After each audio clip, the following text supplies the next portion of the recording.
ये कि ईश्वर जो भी करता है अच्छे के लिए करता है या किस प्रकार से लागू होता है?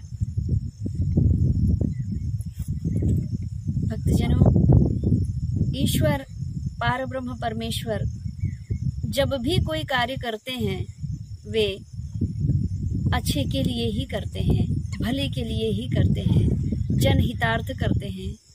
भगवान जब कोई भी रचना करता है तो उसमें देवताओं का हित होता है, मनुष्यों का हित होता है, संपूर्ण जीव जगत का हित ही छुपा होता है।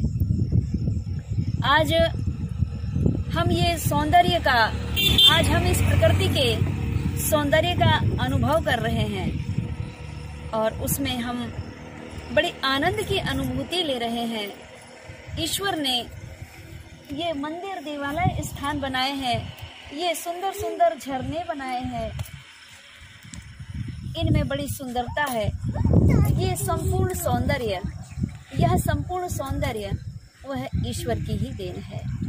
यह पवन जिसे हम प्राण वायु के स्वरूप में अंदर ग्रहण करते हैं और हम जीवित हैं।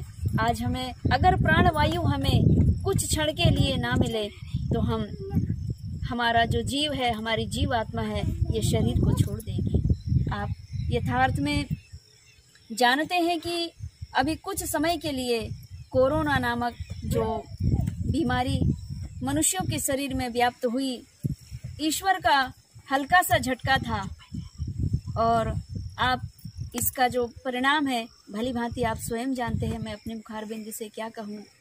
लेकिन जो ईश्वर की शरण में था, जिन्होंने ईश्वर के शरण में अपने परिवार सहित आस्था को जोड़ा और नित्य प्रति हवन पूजन करते रहा, तो यह घोर संकट से भी वह परिवार सहित मुक्त रहा है।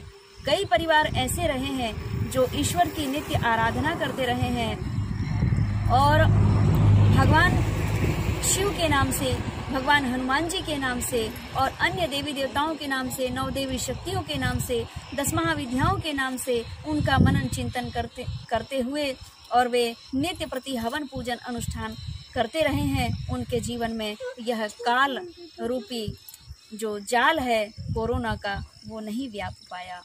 भक्तजनों, यह भगवान शिव की ही देन है। ये संपूर्ण प्रकृति जो हमारे शरीर में प्राणवायु है वो भगवान शिव की ही देन है।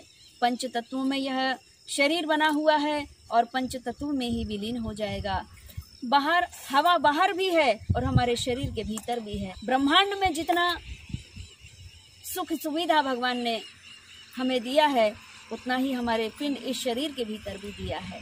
केवल इसे जानने और समझने की आवश्यकता है और इसे हमारे पिंड के भीतर क्या क्या विद्यमान है, भगवान शिव हमारे पिंड में कहाँ विद्यमान है, शक्ति हमारे पिंड में कहाँ विद्यमान है, अग्नि हमारे पिंड में कहाँ विद्यमान है, वायु हमारे पिंड में कहाँ विद्यमान है, संपूर्ण 9 ग्रह और 10 इंद्रिय हमारे शरीर में किधर कहाँ कहाँ विद्यमान है, ये संपूर्ण अगर जानकारी आपको चाहिए तो आपको सद्गुरु परंपरा में जाना होगा। सद्गुरु ही इस परम सत्य से आपको अवगत कराएंगे। और जब तक हम इस धरा पर क्यों आए हैं और हमें क्या करना चाहिए और क्या करके और फिर हमको कहाँ जाना चाहिए, यह मूल ज्ञान आपको सद्गुरु ही बता पाएगा। इसलिए हमारे जीवन को सद्गुरु परंपरा में ढालना बहुत जरूरी होता है।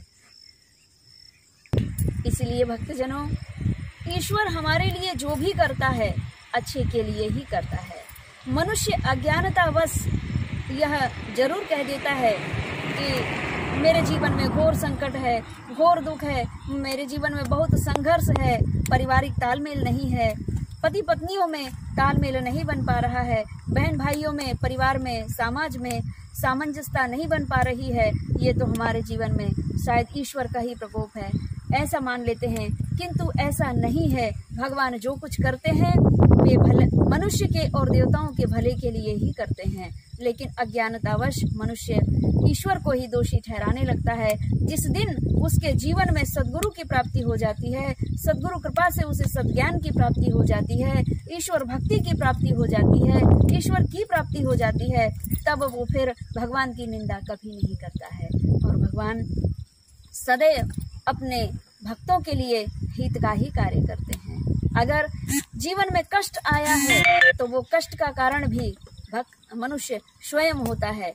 भले ही वो चाहता है कि मैं वर्तमान के कर्म मेरे अच्छे हैं, मैंने कभी किसी के साथ बुरा नहीं किया, किंतु मेरे साथ बुरा क्यों हो रहा है, तो उन्हें मैं बताना चाहूंगी कि भक्तजनों, प्रारब्ध का ही जो लेखा जोखा होता है उसे ही हम इस जन्म में भोगते हैं। इस जन्म और मरण के बंधन से अगर आपको मुक्त होना है तो श्री सद्गुरु परंपरा से ईश्वर का सानिध्य प्राप्त करिए, आपके जीवन का शीघ्र ही कल्याण होगा।